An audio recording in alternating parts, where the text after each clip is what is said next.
പട്ടികജാതി പട്ടികവർഗ വിഭാഗങ്ങളുടെ ക്ഷേമ പദ്ധതികൾക്ക് ബജറ്റിൽ കൂടുതൽ പണം ഉൾപ്പെടുത്തണമെന്ന് പി.സി. വിഷ്ണുനാഥ് എം.എൽ.എ. ആവശ്യപ്പെട്ടു. ഭാരതീയ ദളിത് കോൺഗ്രസ് കുണ്ടറ ബ്ലോക്ക് കൺവെൻഷൻ ഉദ്ഘാടനം ചെയ്യുകയായിരുന്നു അദ്ദേഹം. ഭാരതീയ Dalit Congress Kundara block convention PC. Vishnunath MLA. ഉദ്ഘാടനം ചെയ്തു. പട്ടികജാതി പട്ടികവർഗ വിഭാഗങ്ങളുടെ ക്ഷേമ പദ്ധതികൾക്ക് ബജറ്റിൽ കൂടുതൽ പണം ഉൾപ്പെടുത്തണമെന്ന് അദ്ദേഹം ആവശ്യപ്പെട്ടു.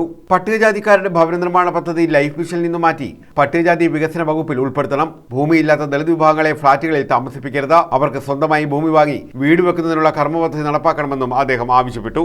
അപ്പോൾ ഈ ദുർബല ജനവിഭാഗങ്ങളെ പിന്തുണയ്ക്കുന്നതിന് വേണ്ടിയിട്ടാണ് മഹാനായ അംബേദ്കർ ഭരണഘടനയിൽ പട്ടികജാതി പട്ടികവർഗ വിഭാഗങ്ങൾക്കും ന്യൂനപക്ഷ വിഭാഗങ്ങൾക്കും പ്രത്യേകമായ അവകാശങ്ങൾ ഭരണഘടന വഴി കൊടുത്തത്. ഇന്നലെ പാർലമെന്റിൽ ശ്രീ രാഹുൽ ഗാന്ധി മഹാനായ അംബേദ്കറിന്റെ ഭരണഘടനയും ഭരണഘടനയുടെ മൂല്യങ്ങളെയും ഉയർത്തിപ്പിടിച്ചുകൊണ്ട് നടത്തിയ പ്രസംഗം നമുക്കെല്ലാം ആവേശമുണ്ടാക്കുന്ന പ്രസംഗമാണ്. രാഹുൽ ഗാന്ധിയുടെ പ്രസംഗം അവസാനിച്ചത് അംബേദ്കറിന്റെ പ്രസംഗം കോട്ട് ചെയ്തുകൊണ്ടാണ്. ഈ രാജ്യത്ത് ബി.ജെ.പിയുടെ ഗവൺമെന്റ് ഇന്ത്യയിലെ ഭരണഘടനയെ ഇല്ലാതാക്കാൻ ശ്രമിക്കുന്നു. അതാണ് പ്രിയങ്ക ഗാന്ധി പറഞ്ഞത്.